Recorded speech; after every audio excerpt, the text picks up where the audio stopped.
মুসনাদে আহমদ 22,119 নম্বর হাদিস, দারুল হাদিস মিশরের সাপ 12তম খণ্ডের মধ্যে রাসূল করিম সাল্লাল্লাহু আলাইহি ওয়াসাল্লামের সাহাবী আবু উমামা আল বাহিলি রাদিয়াল্লাহু তাআলা আনহু থেকে বর্ণনা করছেন। হযরত আবু উমামা বর্ণনা করছেন, রাসূল করিম সাল্লাল্লাহু আলাইহি ওয়াসাল্লাম ইরশাদ করেন, ইন্নাল্লাহ বাআসানি রাহমাতান ওয়া হুদাল লিল আলামিন।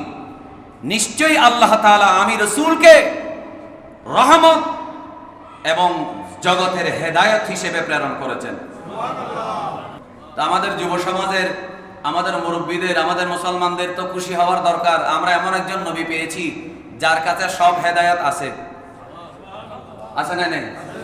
ইসলাম আছে, আমানত আছে, সংস্কৃতি আছে, কালচার আছে, বিনোদনের ব্যবস্থা আছে, আনন্দ করার ইসলামী রীতিনীতি আছে, যা যা দরকার সবকিছু ইসলামে আছে না নেই? আরেকজনের কাছ থেকে ধার করে নেওয়ার কোনো দরকার আছে? ইহুদি থেকে একটা নিলাম, খ্রিস্টান থেকে একটা নিলাম, মুশরিকদের থেকে কিছু কালচার নিলাম, অন্য কোন ধর্মের থেকে কালচার ধার করে নেওয়ার কোনো দরকার নাই। ইসলামী তাহজিব, তামাদ্দুন, সংস্কৃতি, কালচার সব কিয়ামত পর্যন্ত সমস্ত মানুষের জন্য পরিপূর্ণ ব্যবস্থা হিসেবে আমার প্রিয় নবী সাল্লাল্লাহু আলাইহি ওয়াসাল্লাম দিয়ে গেছেন। সুবহানাল্লাহ বলেন। আমার প্রিয় নবী সাল্লাল্লাহু আলাইহি ওয়াসাল্লাম কি বলছেন? যুব সমাজকে হাত জোর করে বলবো এই কথাগুলো মনোযোগ দিয়ে শুনুন। আমার নবী বলছেন, আমি রহমত এবং হেদায়েত হিসেবে সারা পৃথিবীর জন্য আল্লাহ আমাকে পাঠিয়েছেন। সুবহানাল্লাহ।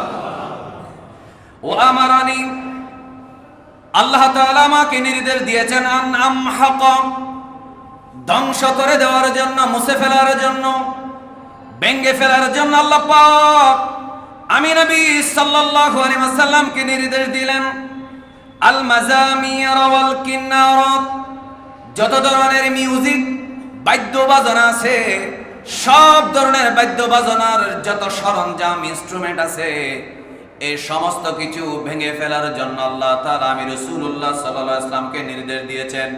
ইয়ানি আল বারাবিতা ওয়াল মাআজিফা, দুইটা শব্দকে ব্যাখ্যা করে আরো দুইটা শব্দ বলা হলো। অর্থাৎ বর্তমান সময়ে নাচ গানের সময় যে সমস্ত বাদ্য বাজনা, যে সমস্ত বাদ্যযন্ত্র ব্যবহার করা হয়, ১৫০০ বছর আগে যে বাদ্যযন্ত্রগুলো ছিল, এখন আরো নতুন নতুন বাদ্যযন্ত্র আবিষ্কার হলো।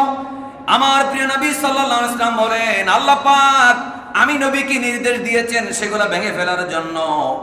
এরপরে আল্লাহ রাসূল বললেন, ওয়াল আওথানা আল্লাতী কানাত তুবাদু ফিল জাহিলিয়া, জাহেলি যুগে যেই মূর্তিগুলার ইবাদত করা হতো, সেই মূর্তিগুলা কাবা শরীফের ভিতর থেকে ভেঙে ফেলার জন্য এবং দুনিয়ার জমিন থেকে মিটিয়ে দেওয়ার জন্য, ধ্বংস করে দেওয়ার জন্য, দুনিয়ার থেকে একেবারে মুছে ফেলার জন্য আল্লাহ তাআলা আমি নবী সাল্লাল্লাহু আলাইহি ওয়াসাল্লামকে প্রেরণ করেছেন, নির্দেশ দিয়েছেন।